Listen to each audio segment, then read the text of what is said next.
have Catalina Lopez and we have Tamara Chow here with us tonight. Say hello, guys. Hi there. Hey. Okay, no worries. Let me know when. I was like, I don't think we got...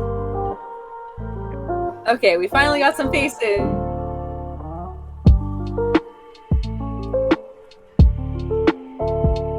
This week, and this is so exciting for me because I have Catalina here, who I've been friends with since I was 8 years old. Long time. I'll be 28 this year, so this is our 20th year of friendship exactly. And then Tamara, who we became friends in high school. I don't know, did we meet in middle school?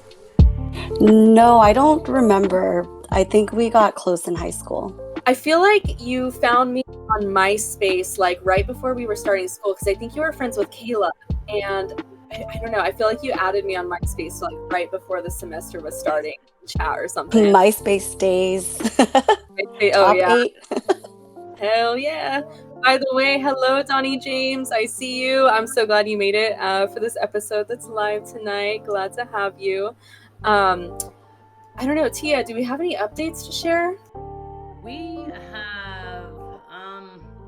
have some updates, but I think right now I was actually gonna ask the girls a quick question, and then give a couple of shout outs. Like Escape is always there, checking in, because thank you for tuning in and being live. And of course, we gotta shout out our other ladies right now, Janelle and Tess. And updates. We don't have too many updates. I know that we're going back to me, Janelle, Tess, the four of us on Wednesday. So I do know that. And today we're here to really chat with these two ladies and the wonderful differences and like just surprising lifestyles that we all chose to go with and paths that we decided to choose. But I'm really interested in both of you ladies. Go ahead, go ahead and you go ahead and give me a little bit about where you're from. Just a little bit about yourself. I'm gonna interrupt real quick because actually Tamara is still echoing. See if we can get your headphones plugged in all the way, maybe. Is it good now? I don't know, I can't tell.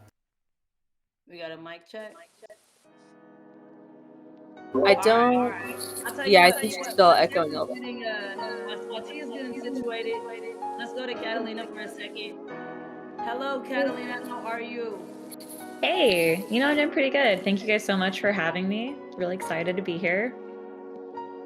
Love it. So I want to know really fast because the name rings a bell for me, but I actually am not sure if I am familiar.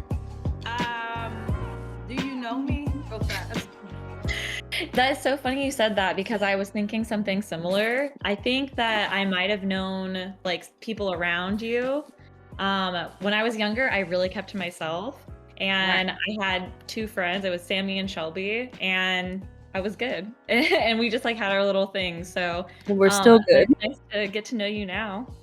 That is wonderful. No, it's a blessing. It's a blessing to meet new people and everything. And then your name rings a bell through my friend Brandon. And I'm not sure if you remember. I don't know. Does that ring a bell, Brandon? That's why we know each other. Yeah. Okay, cool. So I have seen of you before. That is wonderful. And then, of course, okay. So this is reminding me a little bit of who you are. So please tell me how you feeling and how are things now for you? I live in Portland, Oregon. I am a social worker, so I work with folks who are camping outside or live in places not meant for human habitation. And in Portland, as you can imagine, just like all over the country, that's a huge thing. So I spend a lot of my time doing art and working with folks and talking about our feelings. So that's like a huge part of my life, I say. She is loud, proud, and she sobs very often. Emphasis on all three. So. Aww. Okay, so it sounds like you deal with the homeless, so you're very empathetic, is what I'm hearing. Yeah. I mean, I think that there's a lot of reasons that people go into this type of work. For me, it's like a coping skill. The world is so big and has so many things going on with it that it's like my way of feeling like I'm doing something so that it's not like too big or too sad.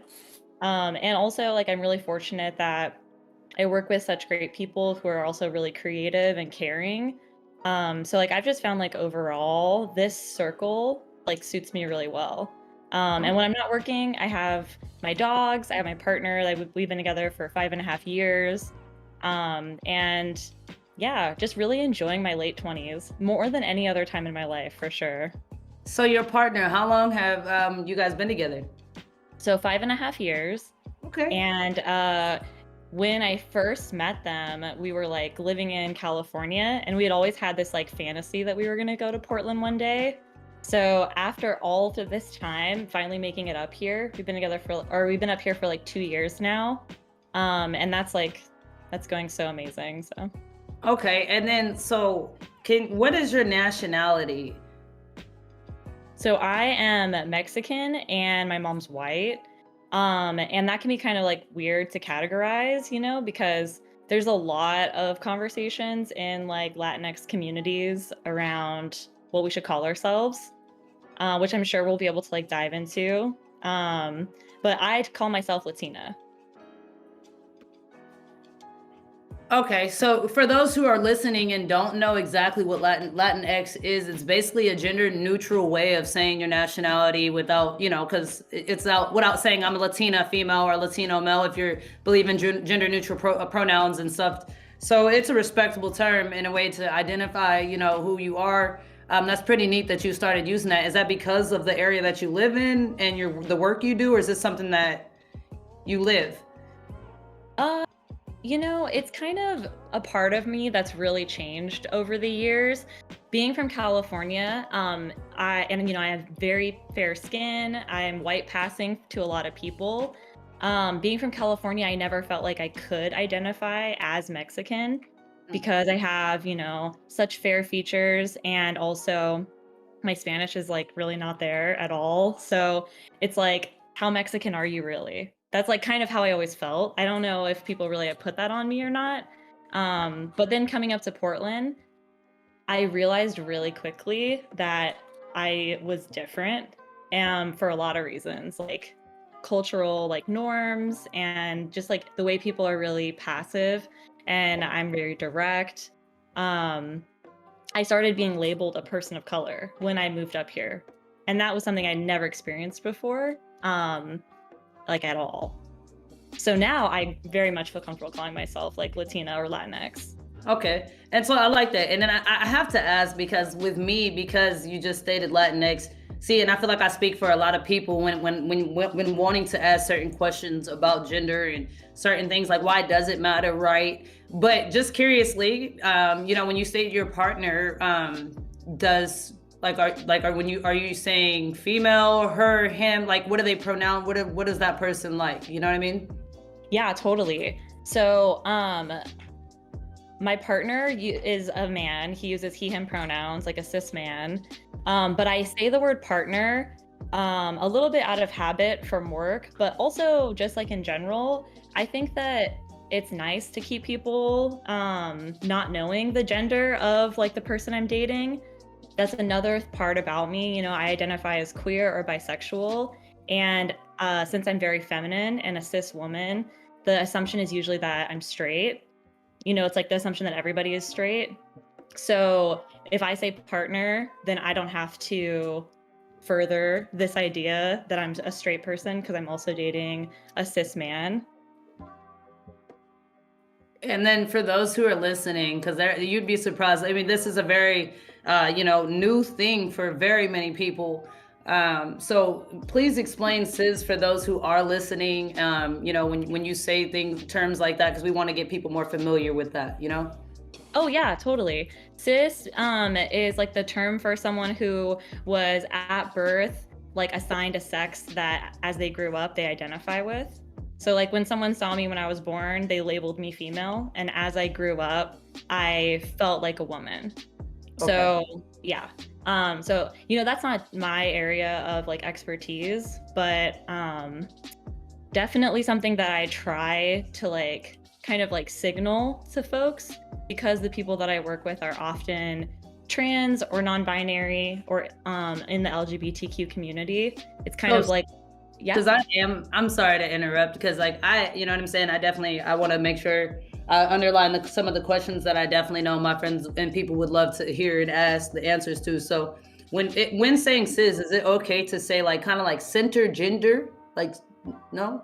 Or does that not really make sense? Is that not meaning like, is it the same gender, or cisgender meaning that I was biologically born a man, but I feel no, like, you know what I'm saying? Can you explain it like in terms like that? Give an example for those who are watching a little bit real fast.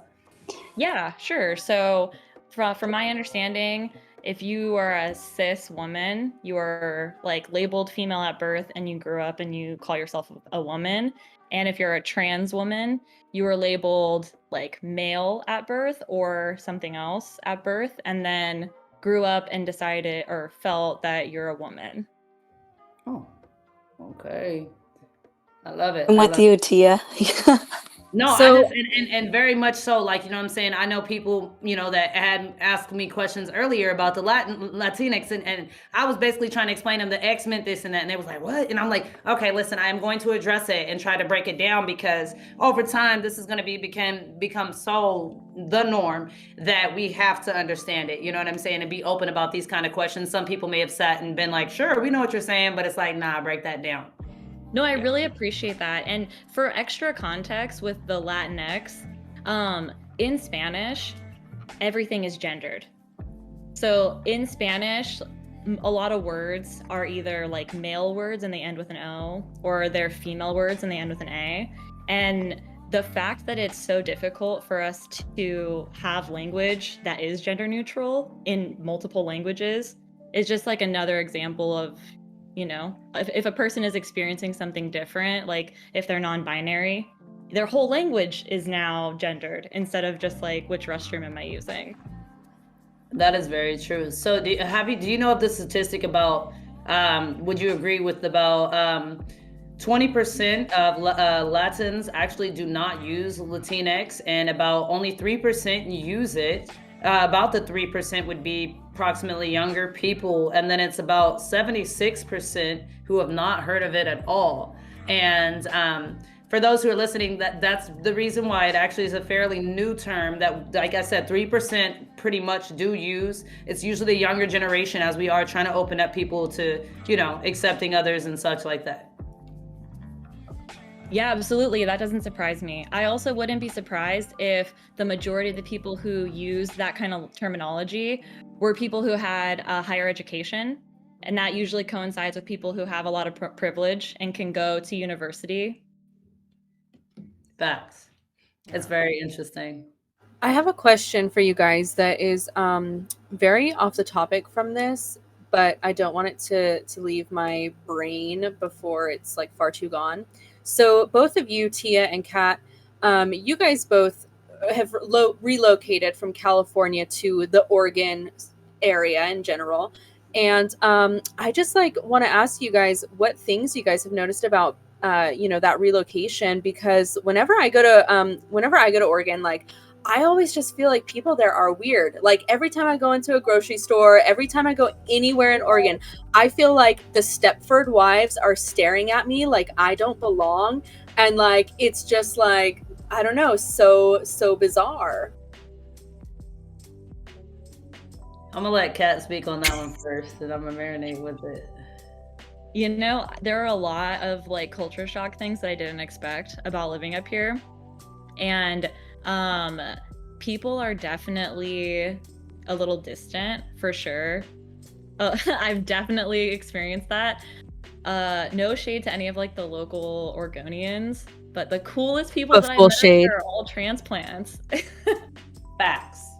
Yeah, because I feel like, and I don't know if everybody can relate to this, but I feel like in some ways the area that we all kind of grew up in is like a size that's sort of like small enough where we're really able to like kind of generally have an idea of who you hang out with, right? Like we might not know you directly, but we probably know your friends or your friends of your friends.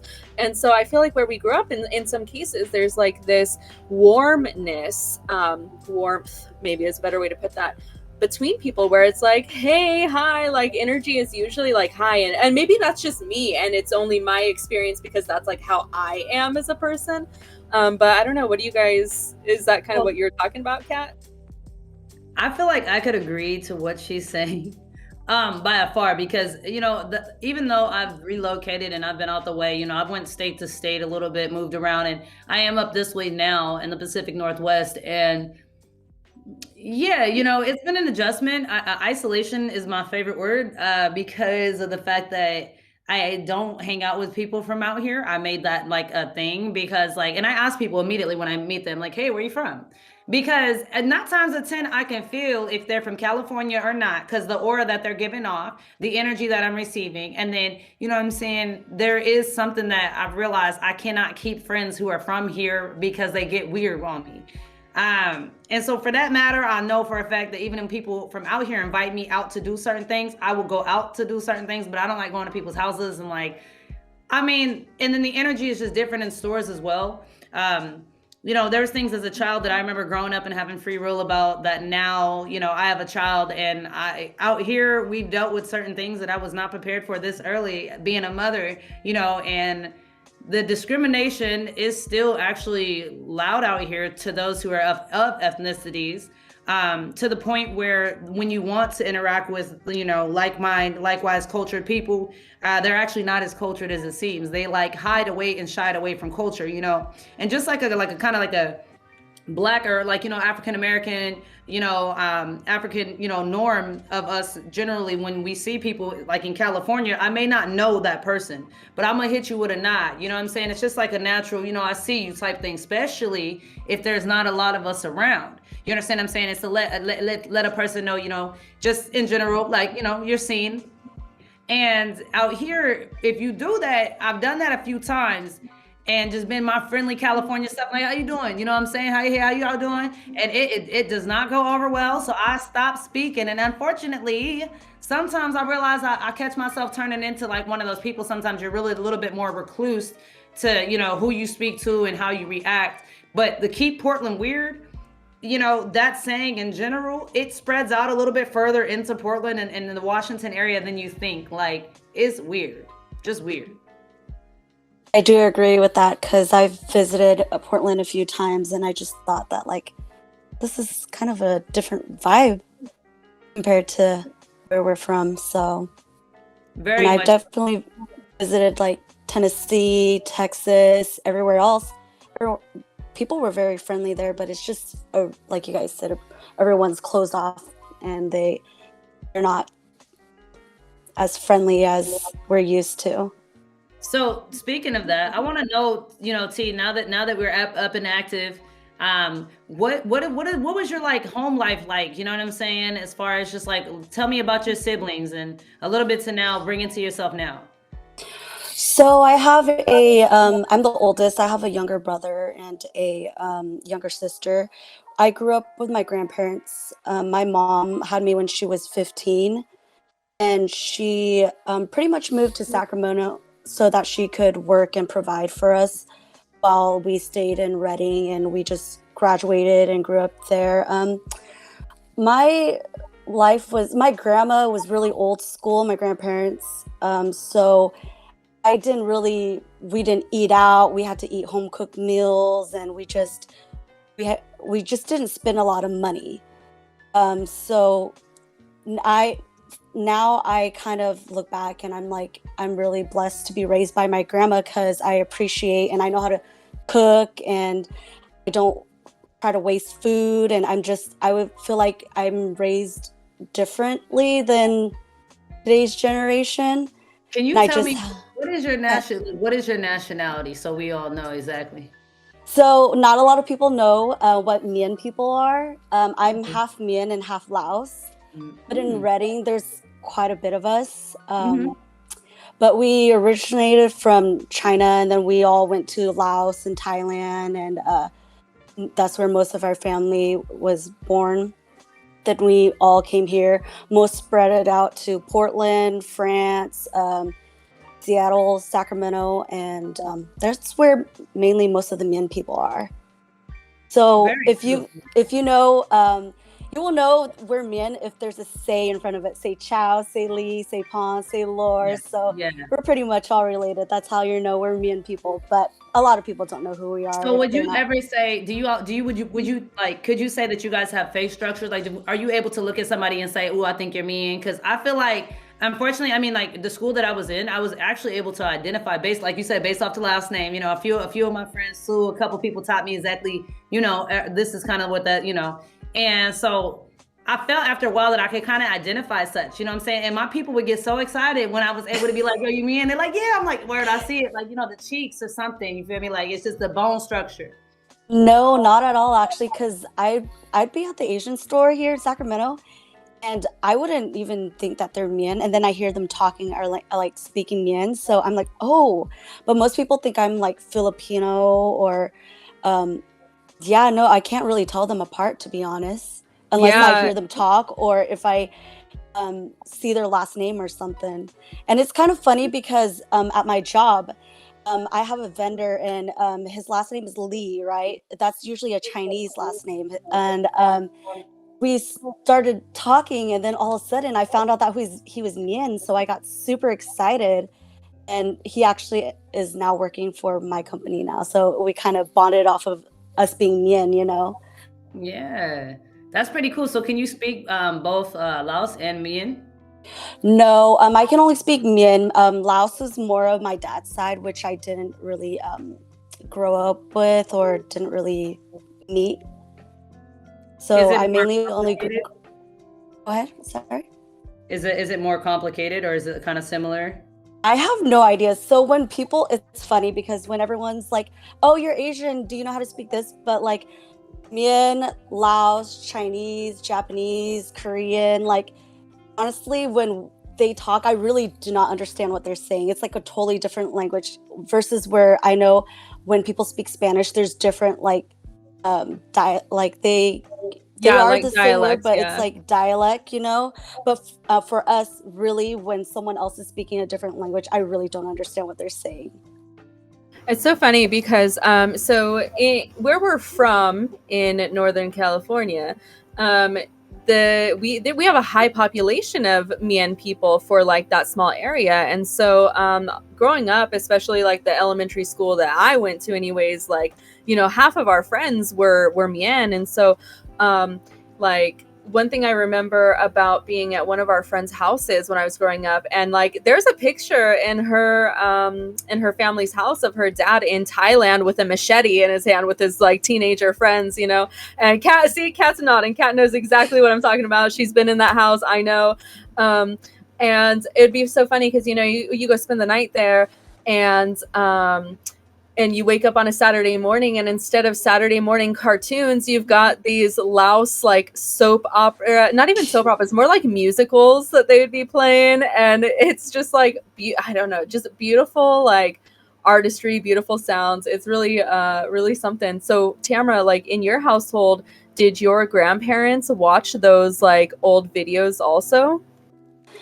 Actually, no, not really. We always had the news on all the time. Now they do whenever I go there because they know how to use YouTube and stuff like that. That now I was just there last weekend and they were playing like videos from Thailand, and they're like, my grandma was like, I want to show you our home from back then, you know. It was a little hut and stuff, but um no, actually, yeah, we would always just have like the news on, or like I'd always be watching like Passion the news on, or like I'd always be watching like Passion the news on, or like I'd always be watching like Passion the news on, or like I'd always be watching like Passion. Are you in a relationship? No, I'm not. Do It's you want to be? complicated, but Do you want kids one day? one day I actually want to travel and just live my life a little bit, just because growing up we had a lot of like cousins and stuff. I pretty much raised my family and cousins, siblings, and stuff like that. So I feel like I wanted to live my life a little bit more. Once I do, then I probably will find someone and settle down and one day have kids. Okay. That's that older sibling. You know what I'm saying? When you get older sibling, like, I'm tired of these damn kids. Fuck them kids. No, I'm just playing. But It's real, funny because I just saw your brother this weekend, and it was our 2011 high school get together, and most of us didn't have kids, and it was just like it's kind of weird. hey, either way, you know what I'm saying? It works. It'll come when in due time. It'll definitely come to you. So speaking of things coming to you, let's talk about how your hobby, the thing that you do for work, talk about it, girl. You twerking? Yes, I love twerking. I just I don't know. I just like twerking. Yeah, I want to know, like, when did this love and this passion begin? When is the first like cognitive like memory that you have where you were just like, Thank you. damn, my booty popping and I like this? Yeah, it's so good. Actually, it was probably in either middle school. I think it was middle school. So we also always do traditional men dancing. We used to have New Year's at our high school, and we were doing men dancing, and for some reason I was the only one that like knew how to like shake my ass, and like they would teach me a move, and the whole crowd would be like, "Woo!" So then like I always had some kind of booty like growing up, and so as I was growing up, I just loved dancing, and then when I moved over here, I started doing cardio dance. I was dancing all the time, and then I don't know if you guys know who Lexi Pantera is, but she's the person that I'm certified through twerking. I'm her certified twerker instructor, and one of my friends, I was like, no, I didn't want people to think I'm slutty, blah, blah, blah, whatever, And then I saw her doing it and making a living out of it. So I was like, you know what? I'm going to go to her class. And she had a certified training. So I signed up for it, and I just started working, and then just practiced, did in front of the mirror, did videos, and I don't know, it just came to me. I just felt like it was something that was for me. So are you now certified in twerking? Yes, I have been for a few years now, but since What a great title. Yeah. people didn't think it was a thing, but it's funny because I was like just telling people like, you can't just twerk, you can't just shake your ass. Thank you. If for me, like if you tell me to twerk right now, like I cannot just shake my butt. If there's a music like with the beat, my booty will move, but if the beat's not good, like I cannot, like my butt will not do anything. If you like see some of my videos, you see that like it goes way harder than the other videos. It's because the beat is good. And to me, twerking is a form of art. Like it's a good workout. It's just, I love it. And I love going to my classes and like seeing like women come in and like they're like, I don't know how to twerk, and then later on they leave all happy, confident, like, I'm gonna show my husband this and stuff. And I love it. I just love lifting other women up and making them feel confident and stuff. So, because you definitely know I gotta ask. I know, I heard you talk about twerking the first episode. So, like, okay, let's talk about it. First, what does your parents think? Tell me that much. My mom I have crazy ideas all the time, and my mom 100% supports me through everything. She comes to my twerk classes. Sometimes she twerks too. Hey, I even have videos of her on crutches twerking at one of my first twerk classes.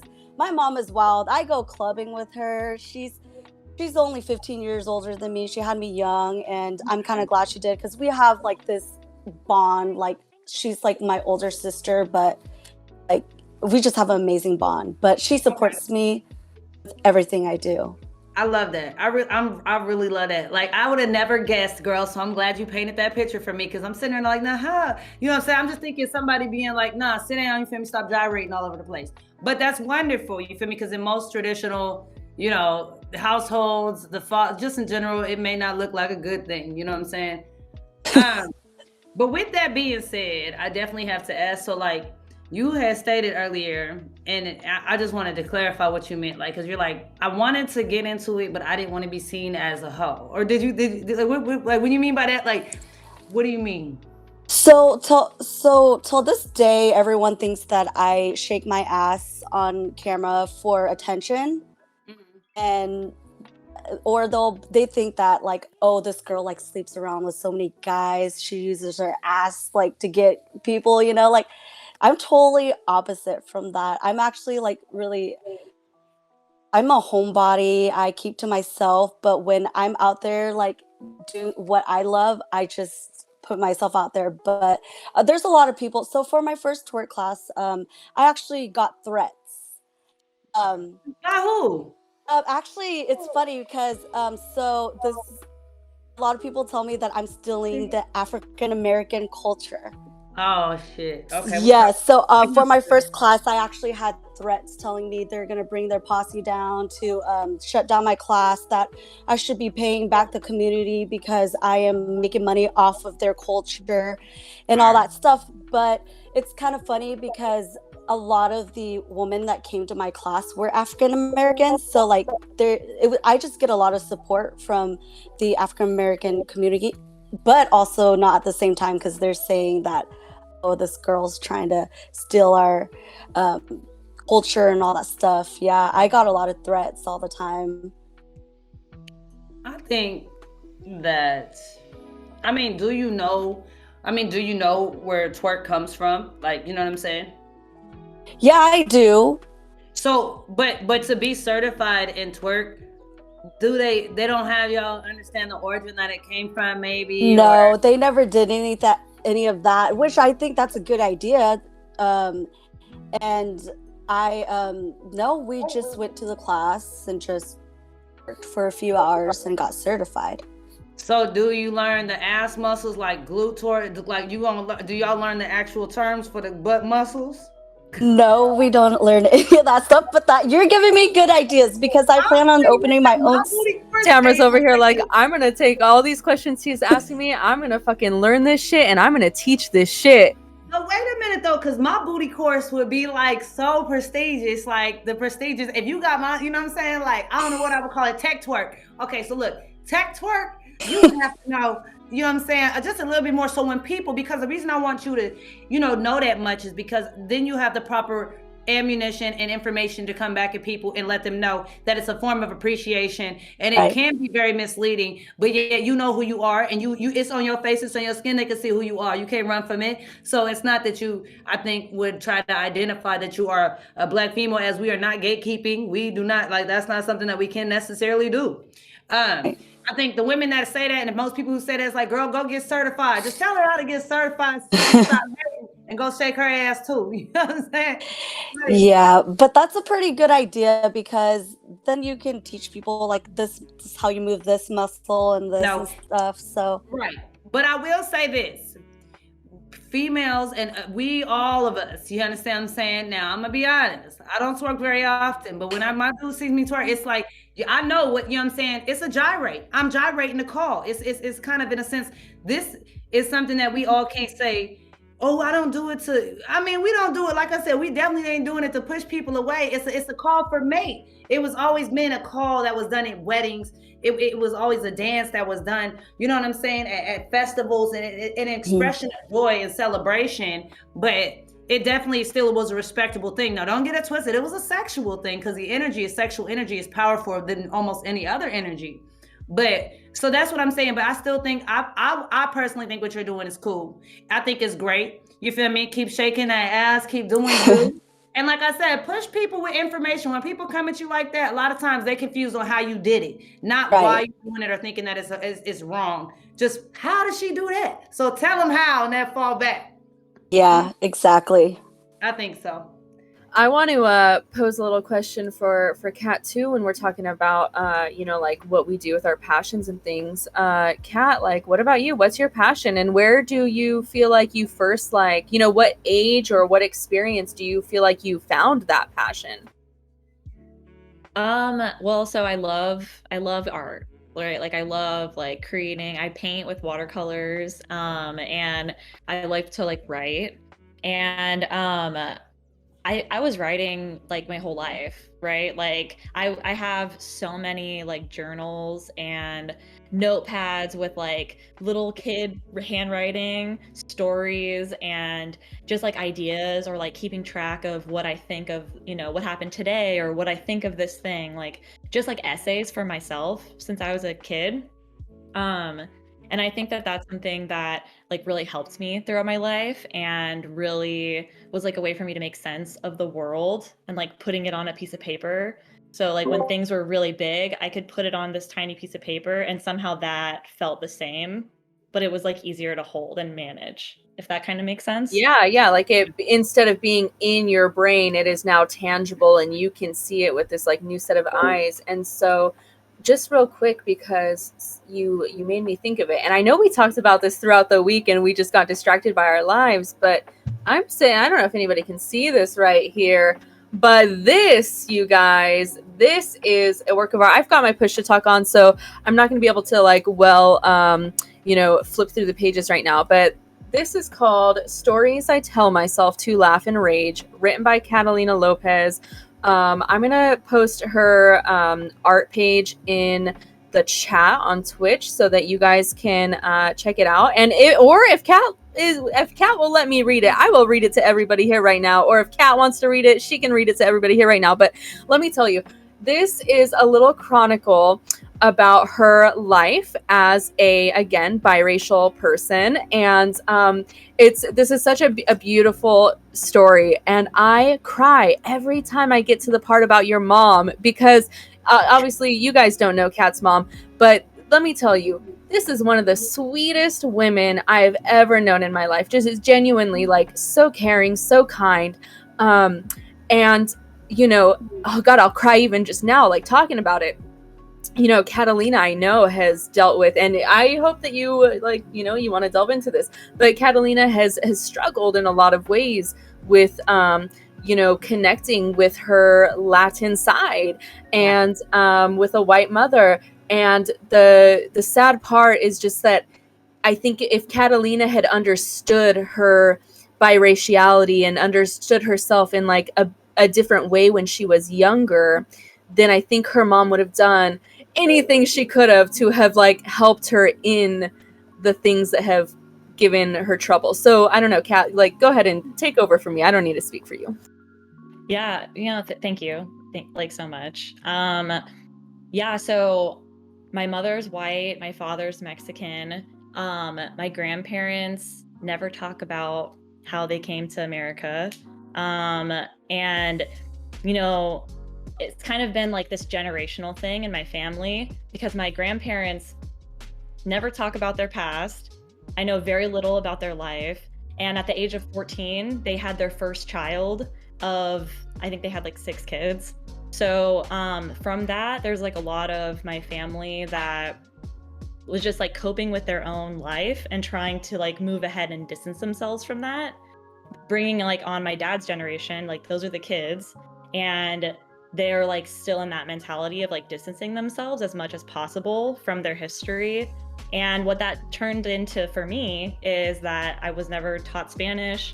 I never had, obviously I have really fair skin, and I always kind of felt, and I say this in the book, I always kind of felt like my dad, for all of his flaws as a person, I think in his mind, the best thing he could have ever given me was to be white. And like, I think that he really viewed like my privileges here in America and my life as like, if I could do anything for you, it's that you're not me, which is like super sad, because it's like a great thing to be Mexican and to like be like Latin and like really celebrate the culture. So a part of myself and like reckoning with all of that is to fully embrace as much as I can, while still like respecting other people's voices who have different experiences than me.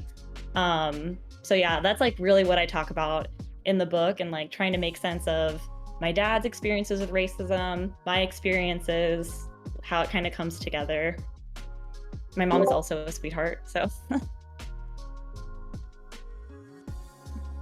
All right, sorry, I was just dropping your art page here, but Yeah. So with your mom particularly, like when you were growing up, what are the areas that you wish she had been a little bit just like more whether it's like knowledgeable or helpful, you know, like what could you have used from her if you would have known like what to even ask for? Oh, yeah, I mean, so my whole life, I thought that I just had bad hair. Like I thought like, "Oh, like I'm just ugly," which is makes sense. That's why my hair is frizzy and messed up all the time. But it's like actually you just have curly hair and you shouldn't be, brushing it or, all the things. Like there's certain things you should do to take care of like curlier hair. Who? And yeah. Sorry. Why did you? So like, why did you feel like that? Like, who around you did you look like anybody else? So I pretty much like I get mistaken for the ethnicity that's like popular in any area that I am. So like when I go to like different places, I've been asked if I was like Greek or Armenian. And my mom, like being a white woman, like she had like really no idea except what she was taught as she was like growing up. So all of the ways that like she would care for herself, like same with like her skin and everything, it would like really mess up my skin or it would really mess up my hair. So I just like assumed, as a kid who never like really has other folks that I'm aware of that like I identify with, like the Mexican people that I knew, I never felt like I was Mexican enough. So it never occurred to me to like live my life as a Mexican person, I think. And I think that like my mom tried really hard, like when I was a teenager, to throw me a quinceañera, which is when you turn 15, then it's your 15th birthday. It's like a sweet 16. Now you're a woman or a man, you know? Yeah. But because like she had no idea how to do it, like we just didn't know what to do. So it's like I guess it's just a 15th birthday party now. So it's like stuff like that, like super That's well so yeah. intended, but So, you know, one of the things that you just said that I wanted to touch on is that growing up where we grew up, you know, I really don't have very much recollection of seeing, you know, Mexican white biraciality very often. Like where we grew up, it was like if we saw, you know, people who are Mexican, it was very much so like dark skinned, you know, I mean, you could like very visibly be like, oh, that person's Mexican. I really have very little, you know, recollection of really knowing or being aware of many kind of like, you know, Latin biracial friends. And for myself, for those of you who weren't here for the first episode, I am also Mexican or Native American, where I'm not entirely sure where exactly the line is drawn, because I was adopted, so I don't have all of the information that I could have. But in any case, when growing up where we grew up, nobody ever mistaked me for being Mexican. Not mistake's not even the right word, right? Because I am biracial, but like nobody ever like assumed I was Mexican where we grew up. When I moved down to where I live now, which is much closer to Mexico and has a lot of you know, Mexican workers. I live in an agricultural place. And here I remember working for a very popular Chinese restaurant, guys. I'm not going to name any names, but I'm sure you've been there and you probably really like their orange chicken because it's a bomb. In any case, when I moved down here, I was suddenly, you know, working with in a place where I was actually the only white person in the store that I worked at. And it was the first time that I really had customers like come in and like assume that I spoke Spanish. And I don't know. Have you noticed anything like that? Like in terms of differences of being in Northern California versus Southern California, and like how did you feel in those different ways and times? yeah, I do know I noticed a huge difference. Like I said, being in Portland, it was the first time in my life other people had ever like actually this is kind of funny. At my job, I work with folks that sometimes like can't regulate their emotions and so they have like outbursts. One of these outbursts I had with one of my clients, it was the first time someone had ever been so directly so directly racist to me, and a part of me was like so overjoyed that I was seen as being Mexican. It was like such a confusing moment because I had this person screaming at me, yelling at me, and then all of a sudden, "Oh yeah, I know how it is. I know all you Mexicans, blah blah blah blah blah."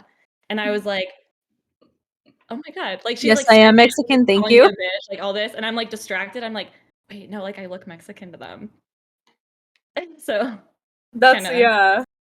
it was a confusing moment, but think moments like that happen up here. Yeah, that's facts. So have you learned Spanish? I have not. I know a little bit, um, uh, but actually, I wanna learn Spanish so badly because it's like the huge part of my culture, but whenever I try to learn, I feel like I'm like get kind of self-conscious, like I know I'm not pronouncing it right or I know I'm not doing it right and it kind of like holds me back. Yeah, I mean, so a lot of my family members are married to Hispanics, so a lot of my cousins are mixed, and my where I work is all Hispanics, and they don't speak English, so I kind of learned how to like speak broken Spanish, I guess you can say.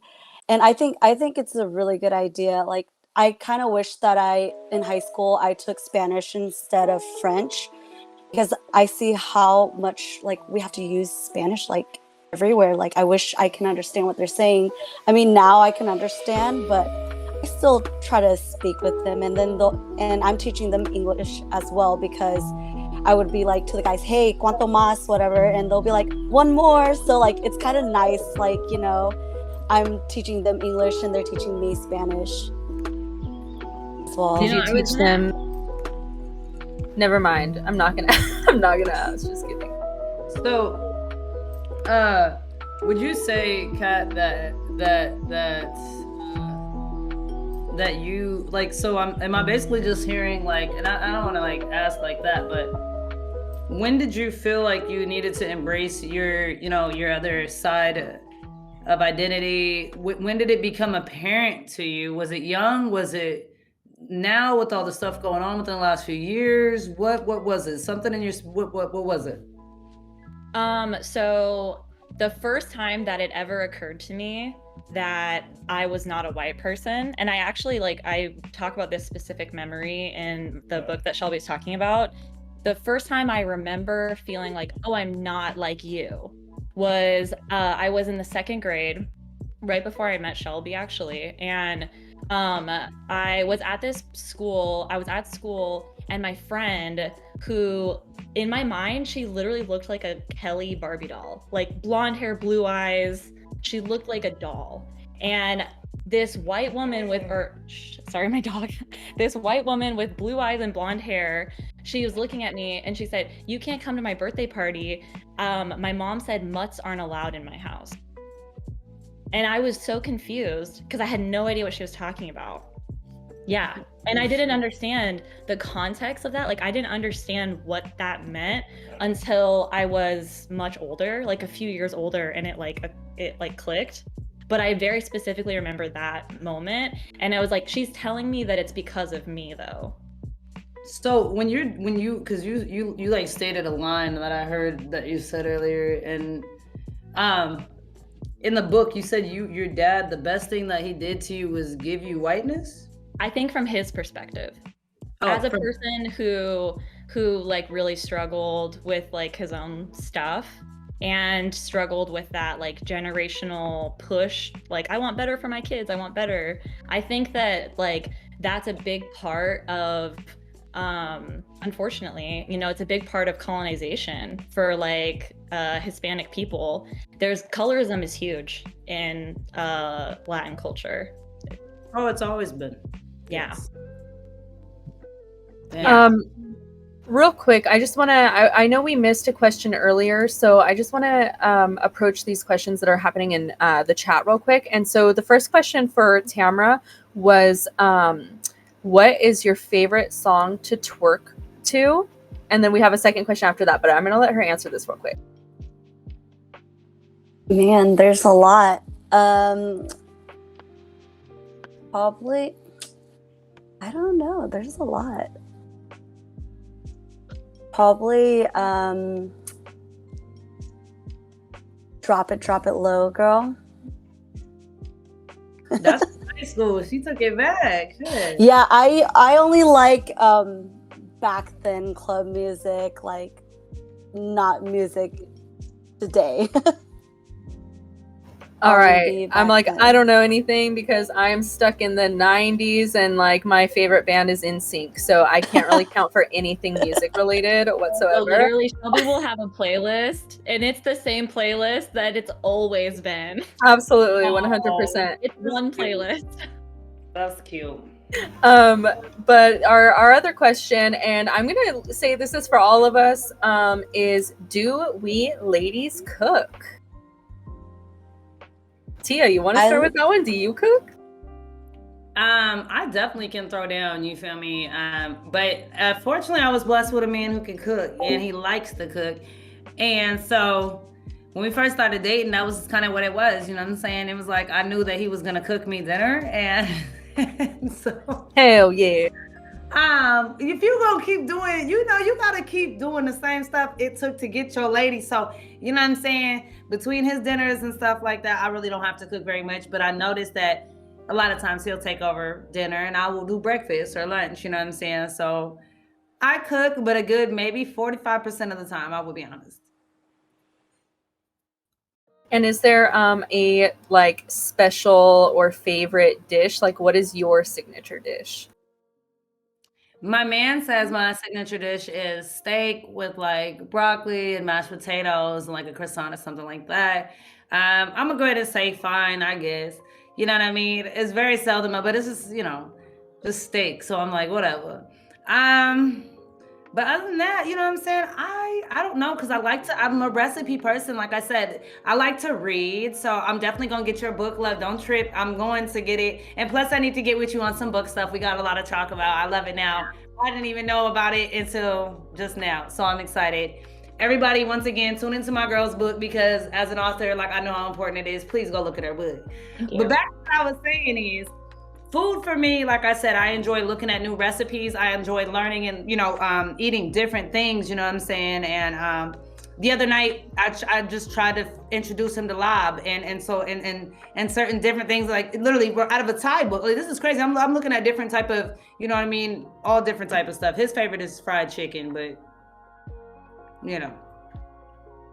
All right. And I know. So, okay, one of the things in the Mien community is pepper, right? And so for people that don't know this, pepper is like sort of the same thing as like salsa, if we're going to compare it to anything. So it's like a spicy dipping sauce.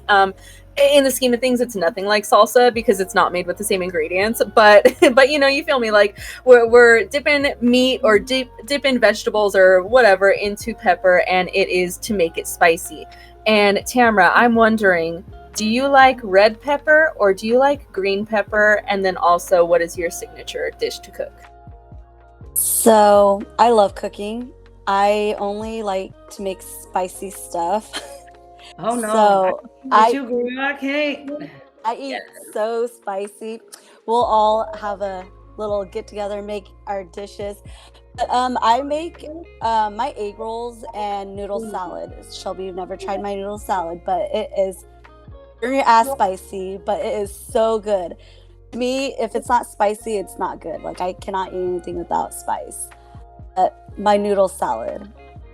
And that's funny you say that, is because for me, like, spicy food is like, I'm not eating that. Like, I eat it as a little kick, but that kick that got you sweating and your scalp get the precipitate sweat, and then you just want to take off your clothes, and then it's like I'm fighting this food to eat, and then I never get hungry because my stomach is just turning, and I don't understand.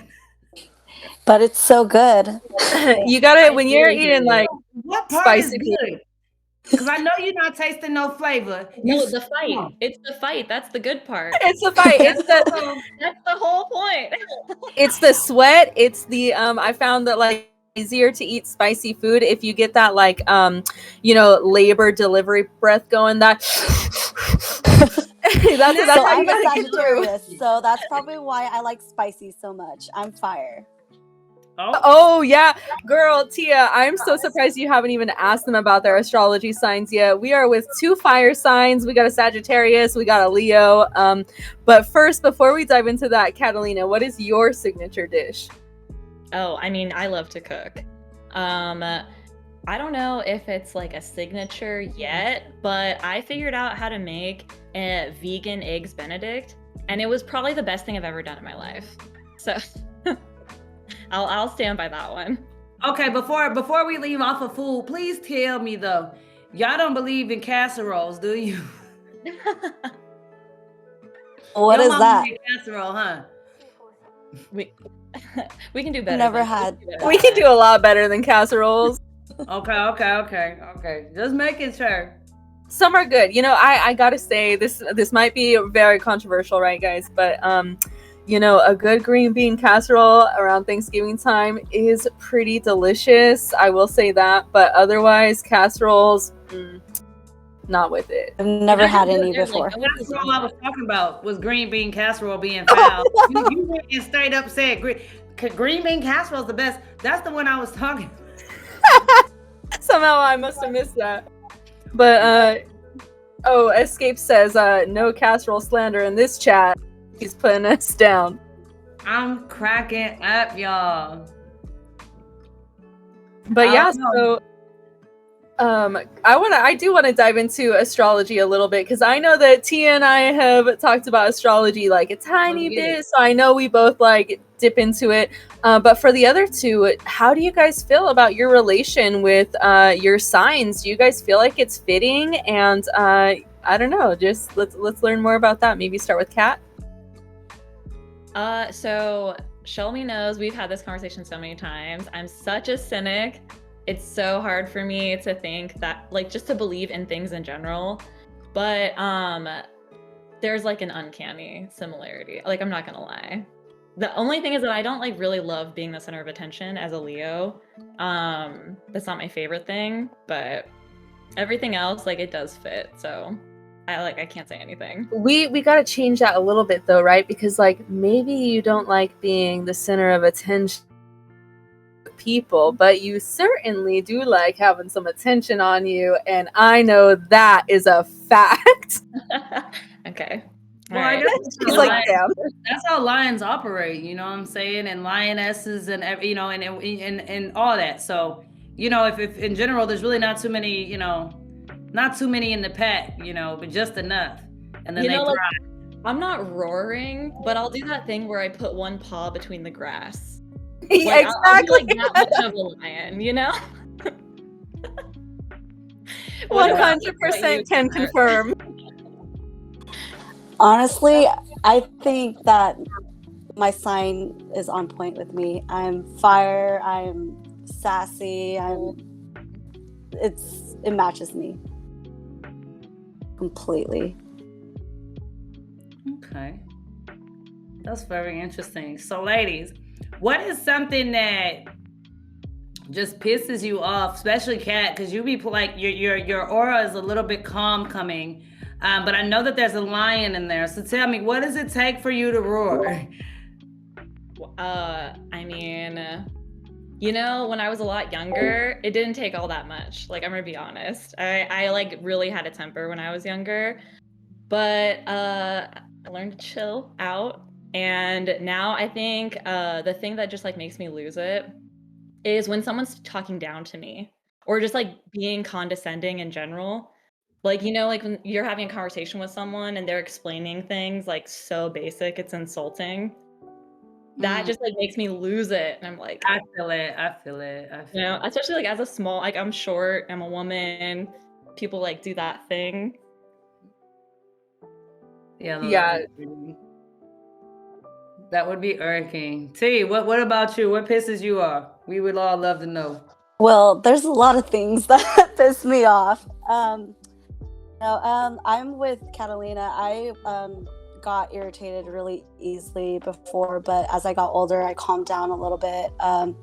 But for some reason, like, it seems like a lot of people don't have common sense, and like I just get really irritated with some of the things people say.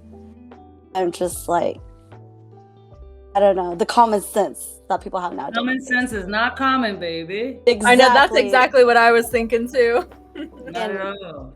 It seems like there's not a lot of those nowadays, and I just get really pissed off. I also want to add that if you come to an almost stop before turning, we're not friends. Like, I don't know, like, what's wrong with you? Like, when you're driving and they're like, what 30 miles an hour on this road? That's the one. I'd be ready to just come up out my car and just, well, not really, I don't, but I want to. I really do. Yeah, we on the street that I live on, we have some, I don't know, professional racers or something, and like there's kids who live down this street, you know, like people will be driving. I mean, they've got to be going down like 40 miles an hour. I want to point out that like I live in an area that would be considered like redneck, and so a lot of poor like white people.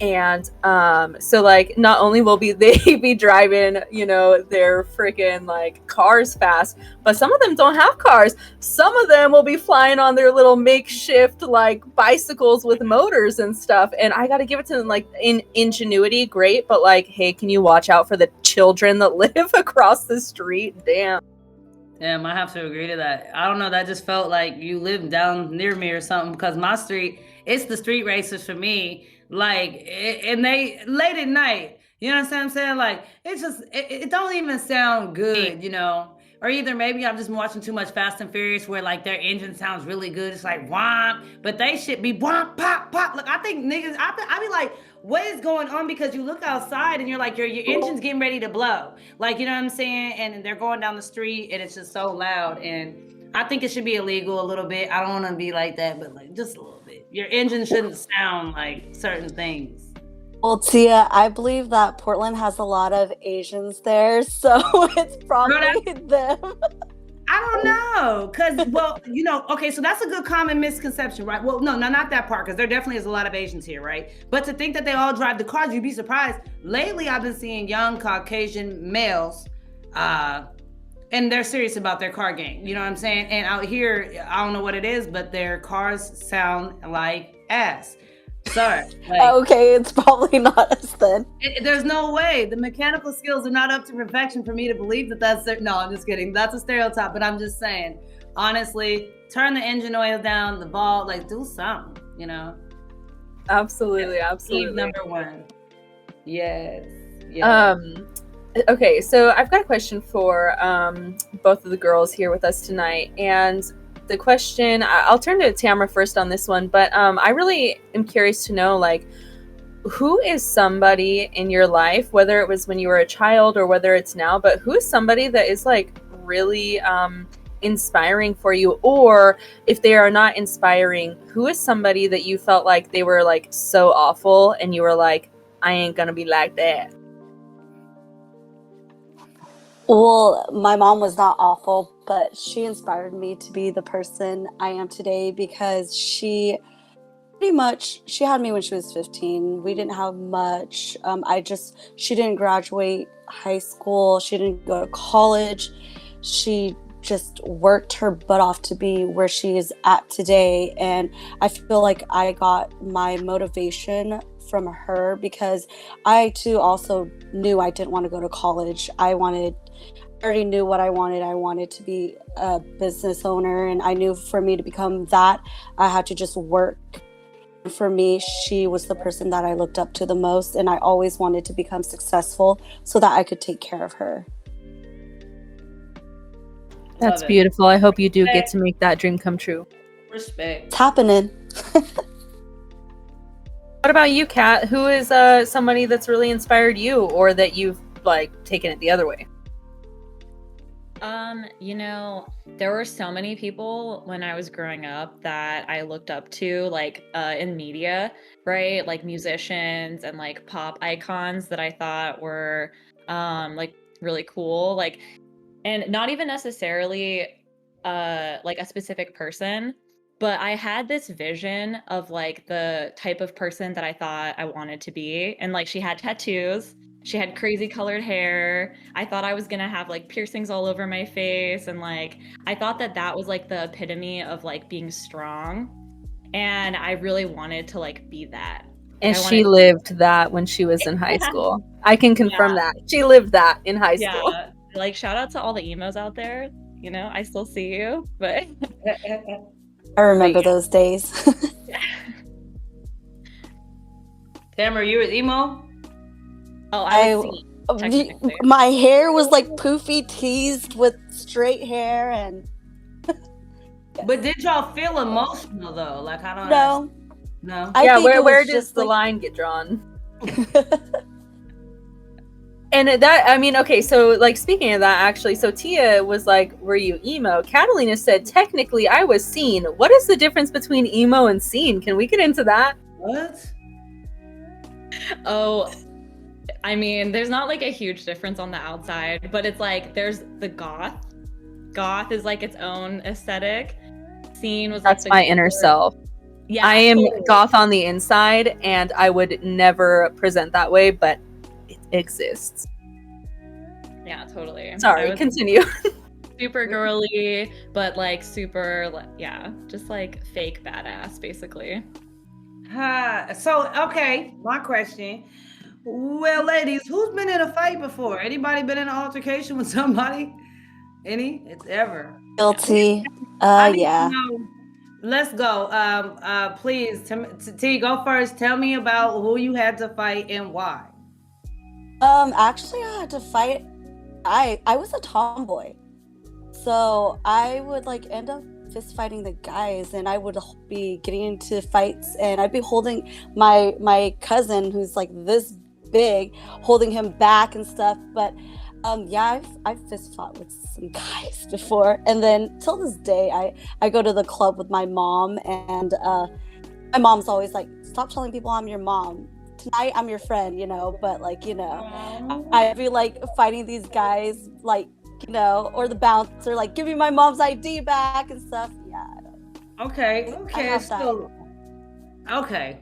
Damn, that's crazy. I would have never knew that was not something that, you know, that would have crossed my mind when she was a scrapper.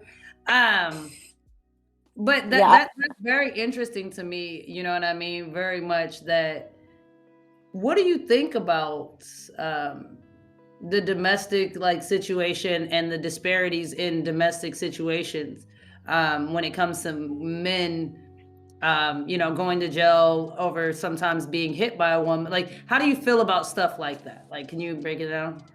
I think that it's not okay. I feel like even if it's a woman hitting a man, she should be held accountable for it. It should be equal, because it's just not okay, you know. So what happens if I mean, do you think it's fair when men hit females? Just curious. Like, when can you give me a scenario when you think like, hey, that girl had it coming? Can you give me a scenario? When does it make it okay? I think it's okay not to know. I'm just asking. I don't know. I'm just curious. I mean, it may be okay if, like, say she had like a knife or a gun and they had to hit her or something like that, you know, if their life's in danger. But I feel like that's okay. I just want to point out that for us as Americans, it is not okay to hit anybody at any time, really, for any reason. But according to Adrodynamic, we can all go to Scotland and we can be free to hit the men there. So I'm just saying, like, we could all buy tickets and go together. I don't want to men. Oh no! I'm just kidding. I'm totally kidding. I want to have a peaceful. I'm gonna give it to you. You are brave as hell and almost reckless, like too reckless. I gotta tell you, that's insane, baby. I grew up with men, you know what I mean, and some that I definitely knew. Like I said, I can kudos to you because I definitely agree with, you know, growing up tomboy, and there's nothing wrong about it. Because let me tell you, you're beautiful as hell, and I think it makes it even better, and it surprises people what you're doing too, based off the fact that you was first on the other spectrum of masculine, and now you're Yes. stepping into feminine as a grown woman. And so shout out as well. I do have a book coming, guys. It's working on it. Kat, I want to get with you about it. It's basically Tomboy Diva is the title. And it's literally about me growing up, you know what I'm saying, being a sporty person, being more and the masculine, flowing in that energy field, and then having a baby and just naturally growing out of that, tomboy into that diva. But that being said, I spend a lot of time around men. So I can't say I'm scared of them, no, but I fully believe in the strength differences. What do you think about that, T? Like, when you think, like, has there ever been a chance where you was like, I'm kind of scared of this dude, or does that just switch off for you? That kind of switches off for me. Kind of like, so it's funny because my work field, I'm in construction. And it took a lot of men to respect me. And they started respecting me when I started going out to the field, and they saw me unload windows. They saw me carry doors. They saw me like doing what men would do. And so like I think I'm not afraid. Like, so anger, it just might have switched something off in you sometimes. Yeah, you become a person when they piss you off. Yeah, which is kind of bad, but hey, listen. So this is something we're gonna definitely have to start thinking about as a country, and just general people, society, is how are we going to go about certain things? You know what I mean? If we're gonna take biological stuff and and terms and certain, pronouns and certain things and start utilizing the proper way, we eventually are going to have to come up with some type of discipline for certain things, being took out of content. And what I mean by that is the strength of one and just differences, obviously, but how are we going to discipline certain situations? You know what I'm saying? Like, it's going to be very interesting, calling equality a little bit soon. And then, right. Like, getting out of those social norms. I don't know, like that's another thing that I was thinking about, Kat, like I'm sure you have a little bit of opinion on, because to get out of some, terms and usages, eventually, society's going to come to a point, like I said, when it's like, we're not worried about that man slapping the shit out that girl, because then it's like, oh, it's because she's a girl. Like, so then it's like, okay, well, what if she identified as a man, but he still was, biologically, he had a chest and muscles and slapped the shit out of her and she went flying or something. Like, there's going to always be that sympathy line in our head, I feel like, a little bit. So I don't know. I just feel like it's a little bit confusing for me sometimes, you know what I mean? On terms of like certain things like that. Right. Yeah, I do hear what you're saying. I think I understand what you're talking about, because, I just think that there's a lot more context that goes into people's interactions than we even really give credit for a lot of the time. So like what I mean by that is, when I walk up to a man, there's like connotations to what's going to happen in that transaction. Like, if a man is alone on a sidewalk right now, in today's society, and I walk up to him, he's probably not thinking, oh no, is this person going to attack me? And if I'm standing alone on a sidewalk and a man that I don't know walks up to me, that might be a thought that I had, right? Like, oh, there's just some random dude. I have no idea why. Yeah. Because there's already the world of context that says that sometimes men hurt women. And like, I'm not saying that that's like always correct, or I'm not assuming that men are gonna hurt women. I'm just saying that like, that's the thought that I have sometimes. It's what most of us women think about. I mean, I'm not mad at T. Like, hey, if he got to be stole on, if somebody needs it, no matter what gender, you can get. I love you, girl. That's funny. But for real, Kat, tell me, because I don't know why I don't see you as a person that would want to fight somebody. But you said you was a high school badass, so run it down. Please tell me who you beat up. What happened? So when I was a teenager, I was very angry. My whole family moved across the country in the middle of my freshman year. And so when I was living in Virginia, and I was a teenager, I was like super pissed off because I was in a new place. I didn't know anybody, and I was just like in general angsty. And so I just like had like an F you attitude, like for the people that like, I was just so angry at everyone. So I would like look for reasons to like argue with people. And it was like fun. Like, it was like a sport. Like, it was so petty.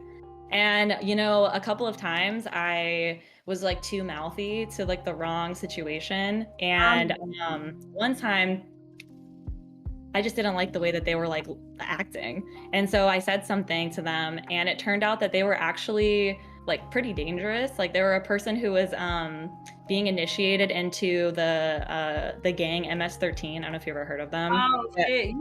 Where's you in California? Where was you at? I was so dumb. Like I was so reckless. I don't know what I was thinking, but I just like mouthed off at them, and yeah, it was definitely like an altercation. But I think he was embarrassed that he didn't completely beat me up, and I'm like as a woman. So I think that him being embarrassed stopped it from continuing. Oh Like I got real my lucky. God. I'm not laughing at you. No. I need some details though. Like when we talk about this altercation, I mean, were we fist throwing? Were we biting? Were we kicking? Like, was hair pulled? What happened? So he like tried to intimidate me and push my shoulders, and I wasn't intimidated. I just like went into psycho mode and like was like, what? Like you really like pushed me? And so I like came at him like not scared, like the opposite, and he was like alarmed. So like we like pushed each other for a little bit, and then there was like people around. So he never like swung at me or anything, but it was like, I don't know, it was really intense. It was intense in the moment. It's hard to describe. I don't know. Real quick, I just want to acknowledge our chat because we are popping tonight. We got people in here. Adro Dynamic, thank you for being here. Donnie, thank you. I think that I saw, I don't know what I'm doing. I'm messing up things now. I can't even look at my chat at the moment because I have buttons that are just like not in the right places and not at the right times. Kat, would you consider yourself ever to like be a bully or just an instigator? I don't know if I was a bully for folks. I'm sure that that's probably how I felt to the people that, you know, didn't like me or didn't get along with me at the time, because I felt like they were bullies to me. So I'm sure I've made plenty of mistakes, but I definitely didn't try to like go out of my way. Like I said, I really tried to keep to myself, like as I was growing up. So if anyone ever like felt like I was a bully, like I'm really sorry. I went to therapy. I'm a lot nicer now. I love it. But healing, let's talk about it. Yes. I mean, T, what is something you've healed from? Do you feel like do you have any like traumas that you would care to speak on that you feel that you're doing good with or something?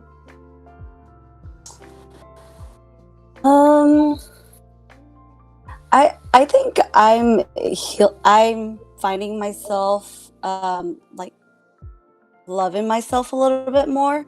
So it seems like I'm seeing like life better. I'm trying to be more positive now because I was a negative person back then. I was always angry, negative, and as I started to tell myself, stay positive and positive things will come your way, my life started getting better. Yes. And so I'm just maybe like loving and accepting myself, I guess you can say, because you know, growing up, we always wanted to be the popular person, try to fit in. But then as I got to high school, I decided not to do that. I lost a lot of friends, you know, so, but I feel like I'm in a good place now, you know, and everything happens for a reason. So I want to know, Tamara, with that, that thought process, you know, where you changed your negative outlook to a positive one, is that something that you just like came to within yourself, like thinking randomly one day, or is that something that you like saw from others, or you know, like where did that thought really like stem of like, oh wow, hey, I can just change the way I fucking look at shit, you know? Just thinking, because like just one day I was just like, why are like bad things always happening to me? Why am I not like where I'm at in life, and like just being so negative all the time? And so I was like, you know what, I'm just gonna be positive. And ever since then, honestly, like I've been blessed my whole life. I feel like I'm where I want to be in life, and I can keep going up and succeeding as I always wanted to be. I love that. And then, you know, ladies, it's been wonderful, you know what I'm saying, chatting with you guys and stuff. And if you guys caught our last episode, we talked about the Texas law with the abortion and stuff. Kat Can you guys, what is your guys' opinion really fast on what's going on, just as far as women rights and the whole new abortion laws that are about to spread across the United States? What do you guys think about last week's topic? Catalina, you want to go? Oh yeah. I mean, it makes me sad. I think that, when folks are in a position where they're like wanting or needing an abortion for any reason, then they're in a position where they need compassion and they need medical care. So I think that, not allowing somebody access to that safely is really, you're just saying that, if you're wealthy enough and privileged enough to leave and go somewhere else, then it's okay for you to have access to this thing. But if you're not, then you just have to deal with it.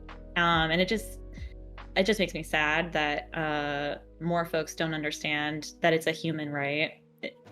And like one thing I just want to highlight that you said there, if they don't have the means to leave the state to do something like that, then where are their means to raise a child? So that's something I think that a lot of people don't actually consider. If somebody can't, have the money, have the resources, have the transportation to get themselves out of a state that's like doing something like this, then how do you expect them to adequately is maybe not the right word to use, but how do you expect them to effectively like raise a contributor to society? No, I would agree to that, and then I wanted to address something really fast because just really quick, I mean, some people are like, well, it's kind of hard to promote, what I'm saying, my body, my choice when, people are being forced to take the vaccine right now during the country and stuff. And unfortunately, I want to say that comment a lot of times I want to say generally comes from men, you know what I mean? And because it's two different circumstances, very different circumstances, you know what I mean, that are being dealt with, unfortunately. And the line between such it goes back to so many historical things that even birth control, we can have that talk with birth control. Then when we all, talk about, men probably needing to get on birth control and certain things, that might be in the same circumstance as I think, just having people have to take the vaccination, but in the sense of, not being able to, have an abortion when you may need one, that is a lot different, I feel like, because we're talking about life, and we're talking about death, but we're also talking about what it takes to carry such that a lot of the people making these rules have no knowledge of. Their body doesn't even work to have babies. So that was, something that I feel like as a mother, that really irked my spirit, you know what I'm saying? And I just want to know, what do you guys think about, maybe even helping somebody getting an abortion and having to get in trouble for it? Do you guys think that that's right? Or do you think that's wrong? Yeah, I mean, I personally think that that's horrible to tell any person like how they have to live their life, because you're dictating the rest of their life, One thing that I just want to kind of address with like that idea too, because I've been hearing a lot of people talk recently about the vaccine mandate and things like that. And I just want to be clear, we are not being forced in America to get vaccines. Even with the 100, employee law that just set in place, the majority of American jobs do not have 100 employees. Those are like looking at, more like hospitals. Those are looking at like shipping companies, things like that, where people have, not only hundreds of people working for them, but they also have a ton of money that they make. These are huge corporations who can certainly like pay for anything that their employees need or anything like that. So in any case, like the idea that the vaccine is being forced on anybody, I think is just not exactly accurately placed. And also because one of the things with that mandate is a big or, where they have the choice to get weekly testing done. So the difference between, making abortions harder to come by and this idea that how can you say my body, my choice while you're forcing vaccines? We're not forcing vaccines in America. We have choice, and the like rhetoric that's being spread about it is very like problematic in my own opinion. I would very much agree to that. I feel that, ladies. I definitely feel that one. What about you, Tam? You have any thoughts on either of those topics?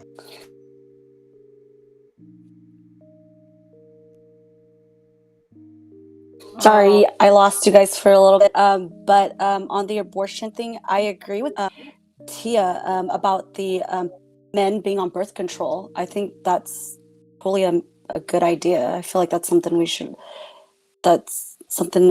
look into. Highly agreed. And I watched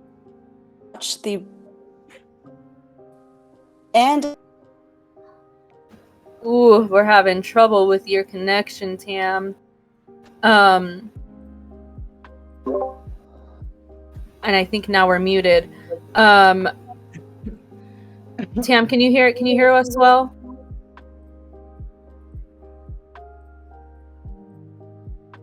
Mic check. Mic check for Tamara.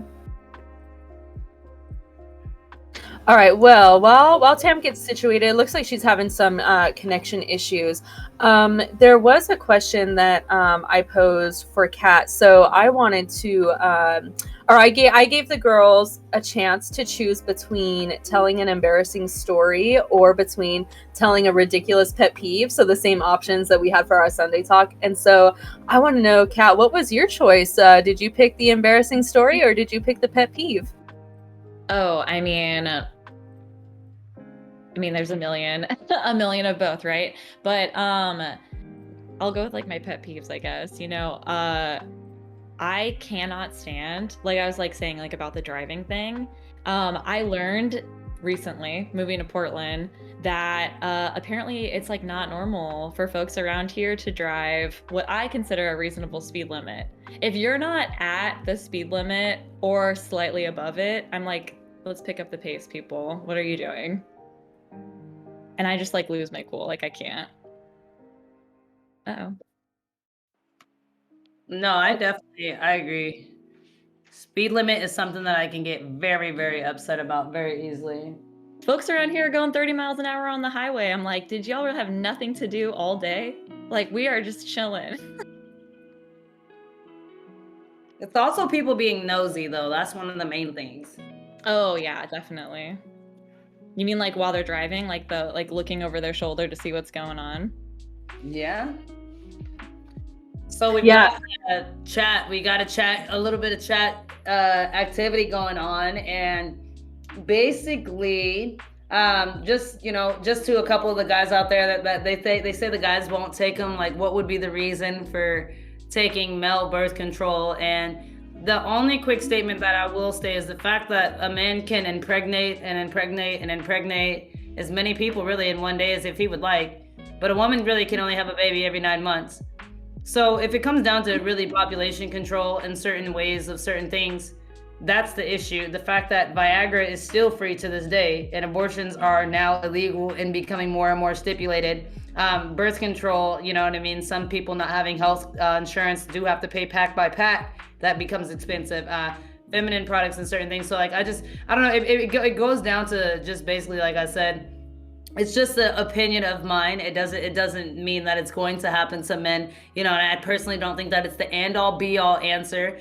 But a part of me, it started as a joke, but as I looked into it and started thinking about the young men that it would save for that time being, would allowing them to still continue that fun, free spirit of knowing of having a penis and what to do with it, they would then know that at least their sperm wasn't active. And so sleeping around would be the same way that it is now, you know what I'm saying? Whether people want to, do the condom thing or not, but I still think it would save some men from having unwanted babies, because unfortunately once that sperm goes and that egg gets it, the woman is set in that situation, and if she doesn't figure out fast enough, she may just give you the baby that you didn't wanted. You know what I mean? So it's just weird things that you just wanted pleasure, and you get a kid. So that's just something to tie into. You know what I mean? But it's very interesting. I think it's all close to the same stuff we're all talking about here in the chats. But no, I don't think that our country is making everybody get vaccinated. And I do think there's a lot of other jobs out there for people who don't want to get vaccinated. There are a lot of different jobs that you can choose that I'm sure that you can get vaccinated and not have to force to work. Like, you know what I mean? Like, I don't have to. So that you can look around. There's options. We all still have a little bit of options, even though it's dwindling down. T, how's your audio? Sorry, guys. We depend on technology.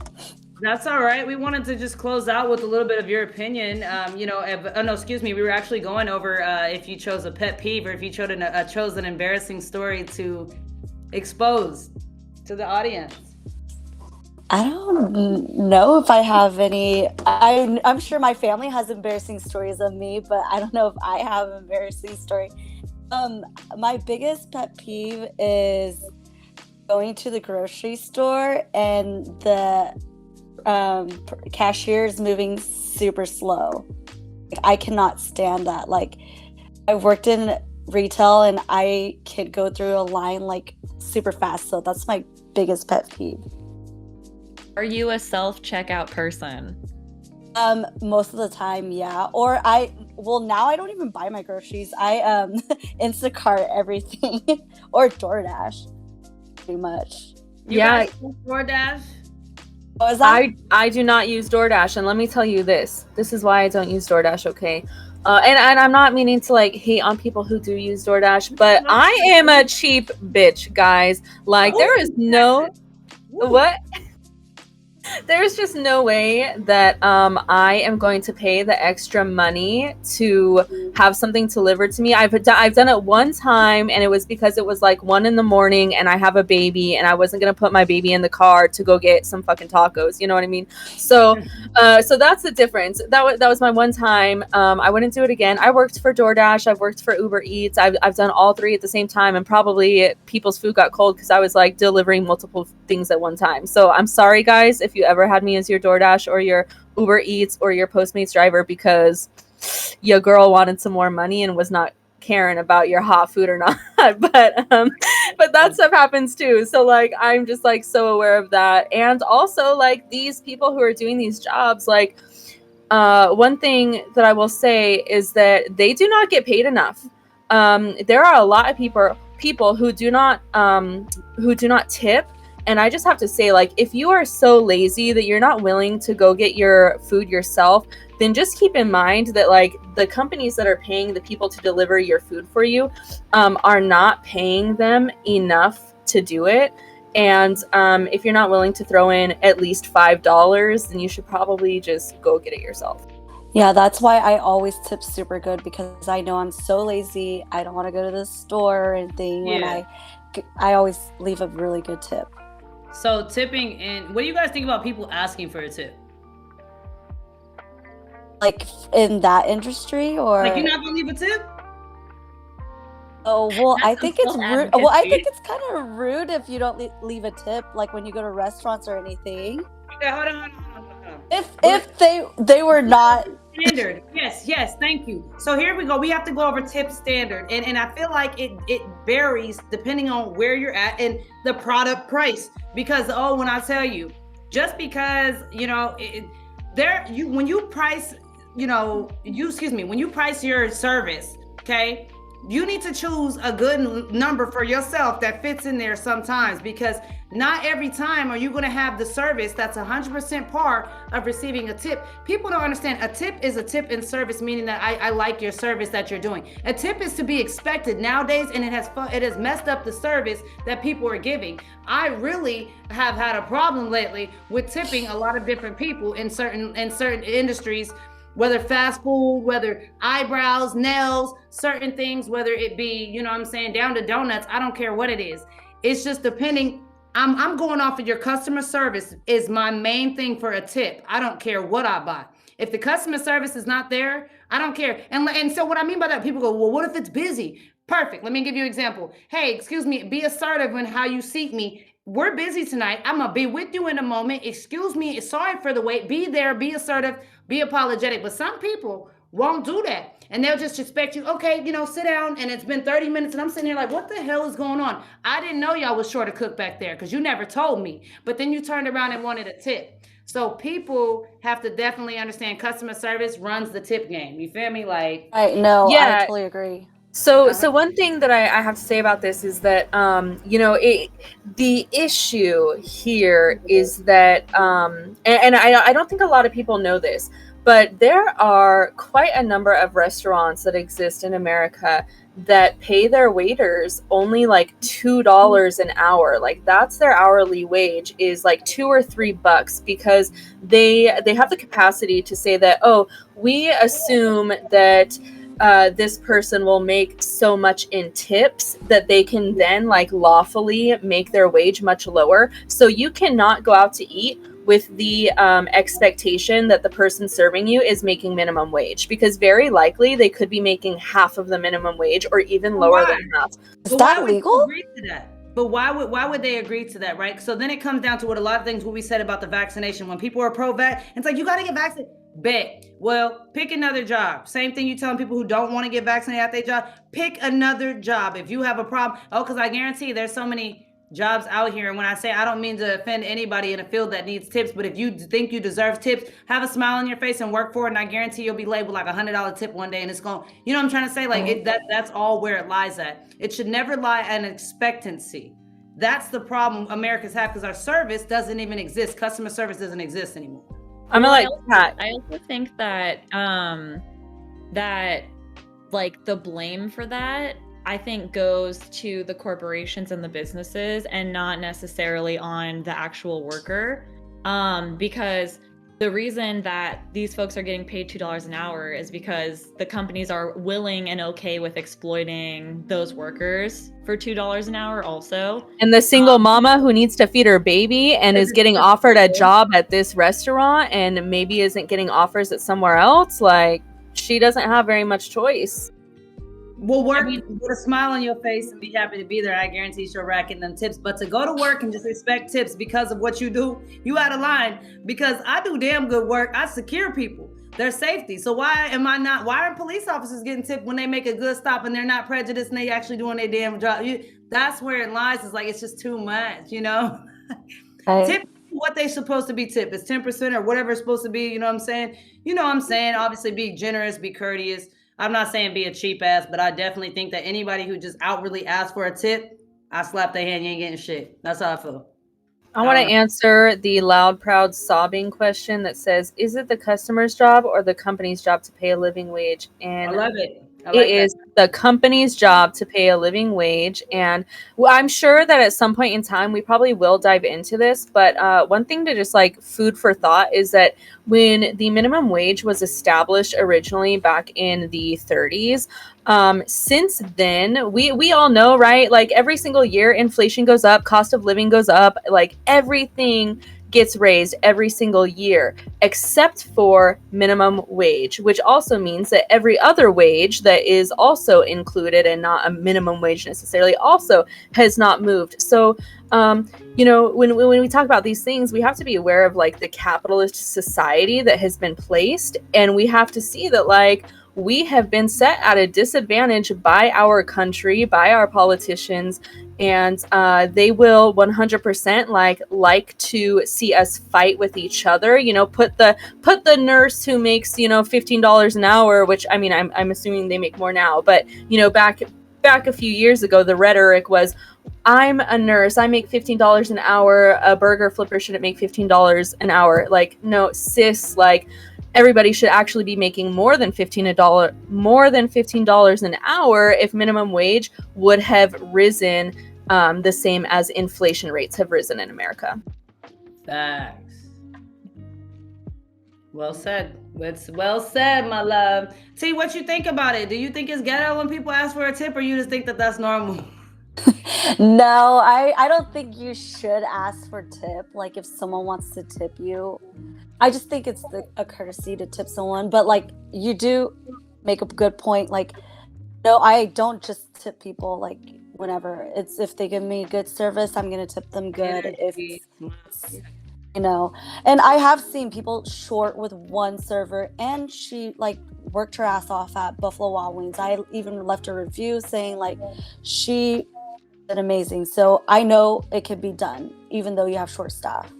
100%. But what I do believe that people should always do, okay? Because this is easy and everybody can do it. Now, if you're going to eat at a place of business, give them that review. You know what I'm saying? Same thing. Like when you go and you get Kat's book, give her a review. You know what I'm trying to say? And please write a review because it actually matters.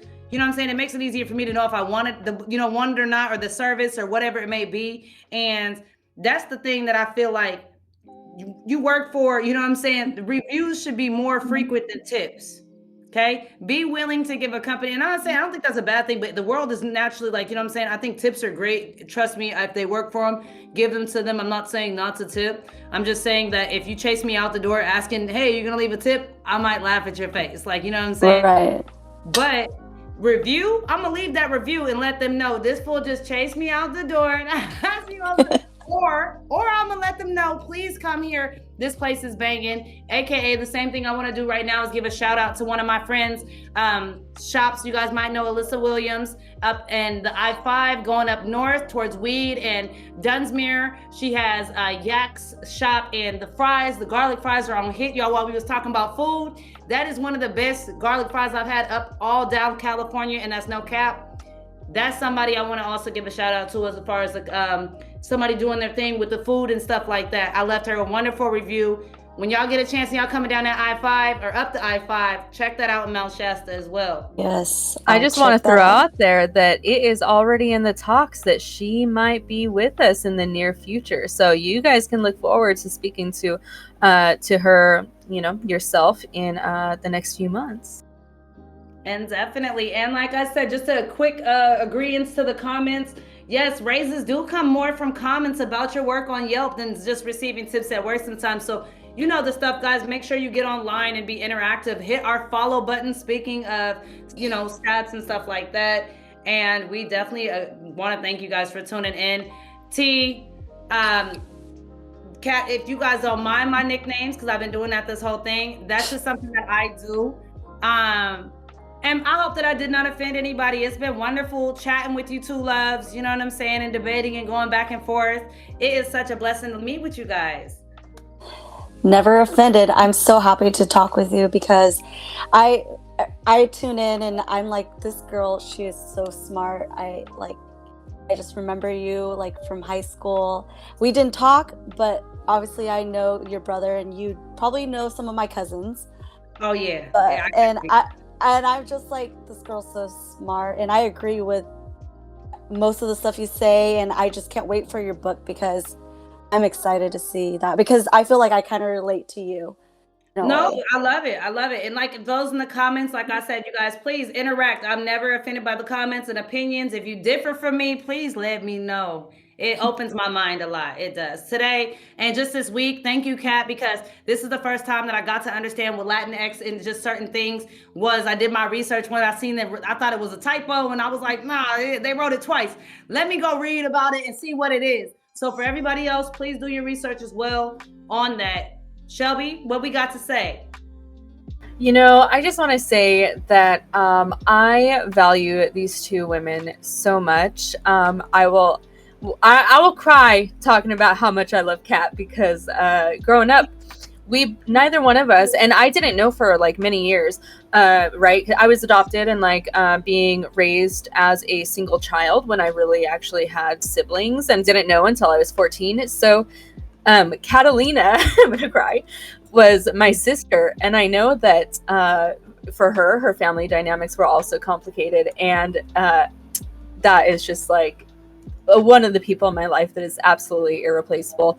And Tamara, you are one of the strongest people I know with that fiery entrepreneurial gonna kick ass attitude, and I 100% look up to you. And I just really want to thank you guys from the bottom of my heart for being here and putting yourselves in a place to be vulnerable and watched by 23 people at one time. And thank you guys for supporting me throughout my life, and I love you guys. Thank you so much for having us. One thing for the people who are in chat here, are there any questions that anybody has that you guys want to ask Tamara or Kat, like while you guys are still here and while everyone is still kicking it? Yes, exiting questions. Y'all got 30 seconds. Hit them up. Hit them up. Boom, boom, boom, boom. Let's see. Because I'm trying to think of any questions I have before I exit. Well, I don't know. You ladies have any questions for me? Do you guys have anything you need to ask? Actually, I do, Tia. When did you move to Portland? Oh, 2 years ago.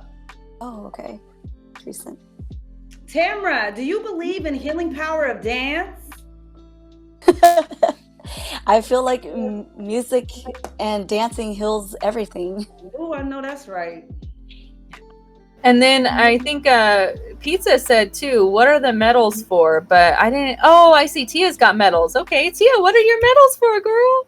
We have some AAU championships. Y'all know shit's real. We've got AAU AAU nationals for basketball, mainly just stuff like that. Most talented, and then the last one is just most valuable JV girl. Just some, and that's actually not even all of them. I just didn't like the way that it looked at first. But thank you for noticing my medals. And do you take any drugs?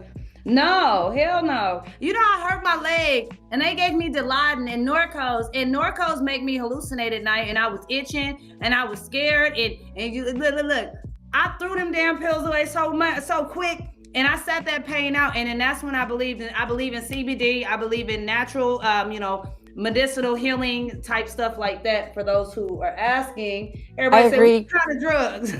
Yeah, I agree, because for the longest time I wouldn't even take like Tylenol or anything for like my headaches and stuff like that. Yeah, but yeah, no. I mean, I've taken psychedelics once in my life. It was a good experience, but other than that, definitely no. I've been a pretty closed off person to drugs, and I hope everybody else is too. Yeah, definitely. I gotta say that I was one of those people that what's it called, DARE, like actually impacted me, and I was like, I don't want my teeth to fall out. I ain't trying shit. Cracking up.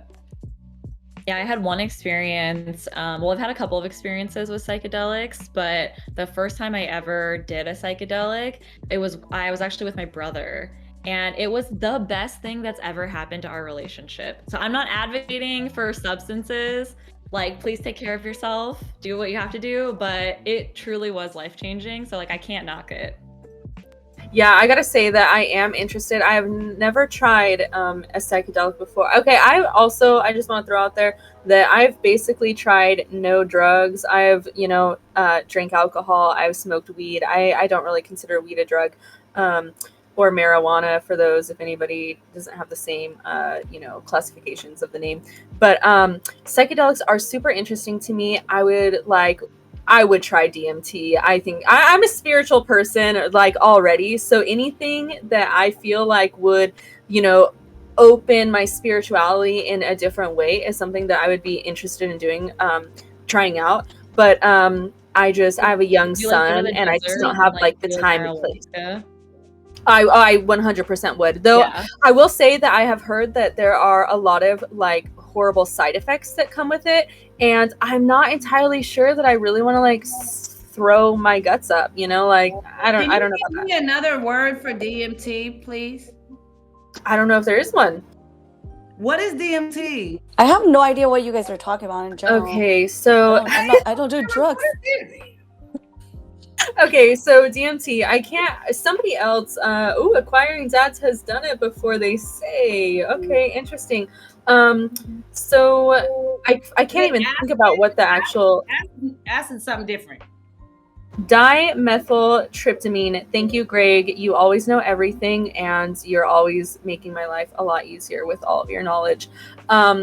So basically, DMT, from my knowledge, and anybody in chats can correct me on this, but DMT is something that all life releases upon its death. So when people talk about it's the endorphin in your brain that comes off of the dopamine that bounce off your receptors or something, right?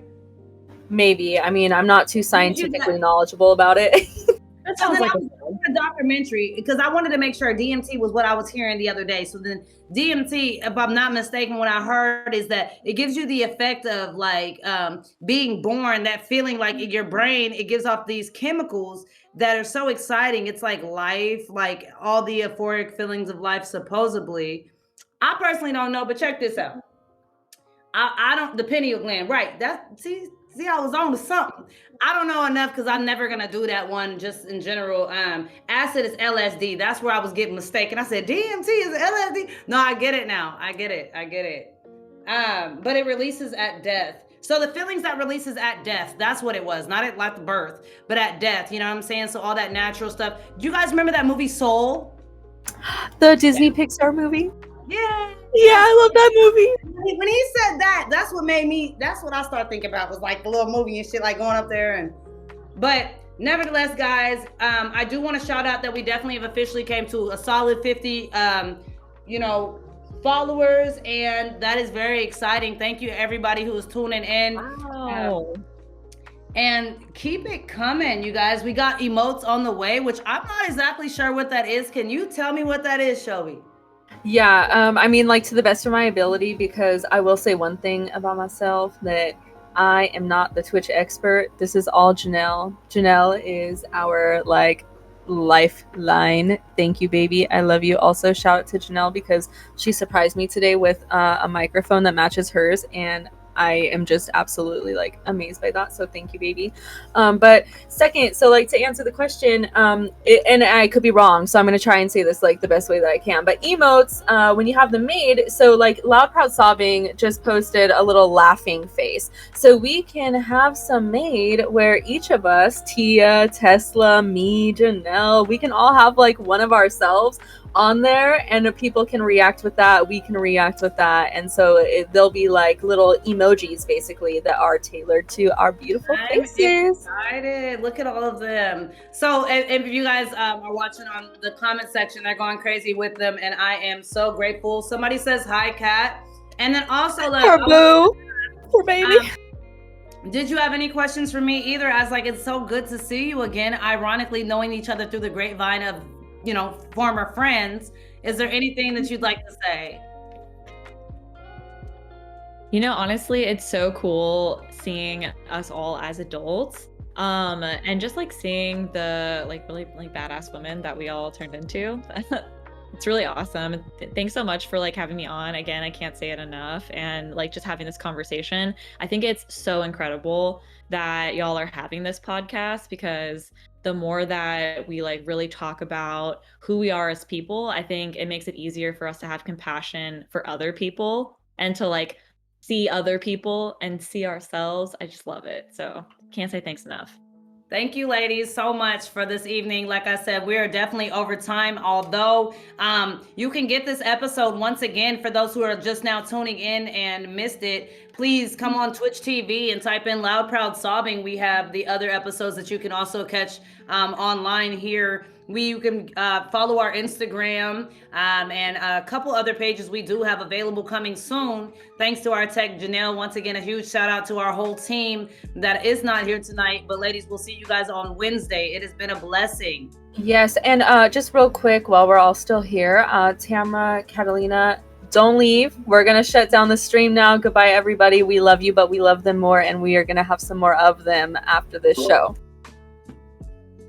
Thank you for being here. Thank you, guys. Thank you for supporting us. Keep shouting out. We love you guys. Glad that so many people made it tonight, that I've been looking forward to. Thank you for being here. We love you so much.